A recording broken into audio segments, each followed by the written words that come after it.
Isang buwan bago matapos ang taon, muling nakapagtala ang bansa ng pagbagal ng pagtaas ng presyo ng mga bilihin at serbisyo sa bansa o ang inflation. Ang mga pangunahing dahilan niyan, alamin natin mula kay Ryan Lesiges.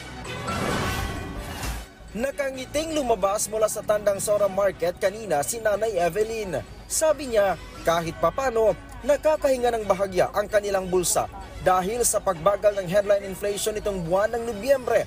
Ibig sabihin, bumababa ang presyo ng ilang pangunahing bilihin.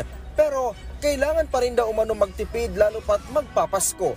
Kaya naman tamang diskarte ang kanyang puhunan para kahit papano mairaos ang kanilang pang-araw-araw. Praying for that. Sana naman na bumaba na. Ang daming kawawa.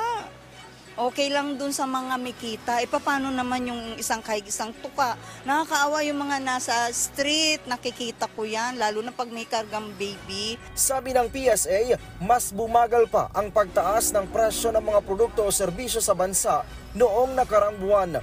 Naitala sa 4.1% ang headline inflation para sa buwan ng Nobyembre. Mas mabagal ito kung ikukumpara sa inflation na naitala sa 4.9% noong buwan ng Oktubre. Ang average inflation mula Enero hanggang Nobyembre 2023 ay nasa 6.2%. Sabi ng PSA, pangunahing dahilan ng pagbagal ng inflation ay ang mas mabagal na pagangat ng presyo ng food at non-alcoholic beverages. Partikular na bumagsak ang presyo ng mga gulay tulad ng kalabasa, cooking bananas at iba pa. Nakaambag din ang pagbaba sa transport sector at ang mabilis na pagbagsak ng presyo ng gasolina. Bumagal din daw ang presyo ng mga isda at iba pang lamang dagat at ang asukal na pula. Well, nakikita namin sa ating time series, wala tayo masyadong pattern na may seasonality talaga. Of course, ang isa sa mga nakaka-influence would be one, yung external natin na shock like price of oil.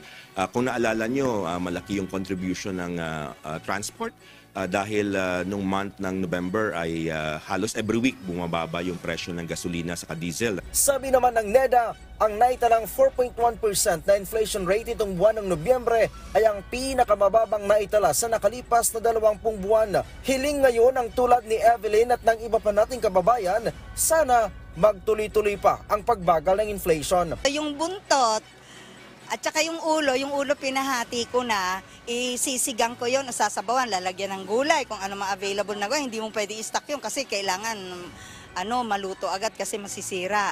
Tapos yung mga gilit naman, ipiprito ko yan. Siyempre mahalaga sa amin dahil mahirap lang din kami.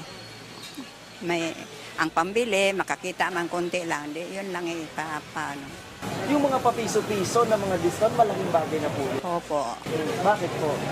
Siyempre, mabili po pa sa ibang bagay rin yun eh. Ang NEDA tiwala na sa tulong ng tamang intervention, kaakibat ang tama at napapanahon na deployment trade policy, maiwasan ang pagtaas ng presyo ng mga pangunahing bilihin sa bansa. Ryan Lesiges, para sa Bayan.